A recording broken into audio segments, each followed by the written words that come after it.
السلام علیکم ورحمۃ اللہ وبرکاتہ۔ حامد و مسلین اما بعد، گناہ کبیرہ کتنے ہیں؟ ان کا شمار کتاب و سنت میں نہیں کیا گیا ہے۔ الکبائر سبعون، الکبائر تسعون، بعد حدیث اس طرح سے موجود ہے۔ حدیث صحیح ہے کہ کبیرہ گناہ ہے 9 ہیں، کبیرہ گناہ ہے 7 ہیں، لیکن کیا محصور ہیں 7 اور 9 میں؟ نہیں۔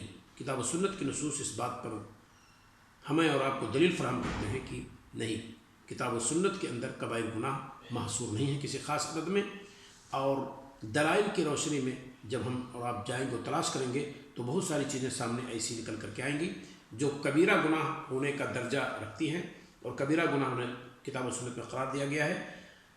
اسی وجہ سے حافظ ذہبی رحمہ اللہ نے تقریباً 70 کا تذکرہ کیا ہے، اور محمد ابن عبدالوہاب رحمہ اللہ نے اپنی کتاب الکبائر کے اندر اس سے زیادہ کا تذکرہ کیا ہے۔ عبداللہ ابن عباس رضی اللہ تعالیٰ عنہما، یعنی میں یہاں جو کہنا چاہتا ہوں یہ کہ کبیرہ گناہ ہے کیا، ان کی طرف منسوب ایک قول ہے کیا، وہ کہتے ہیں کہ یعنی کبیرہ گناہ کیا ہے؟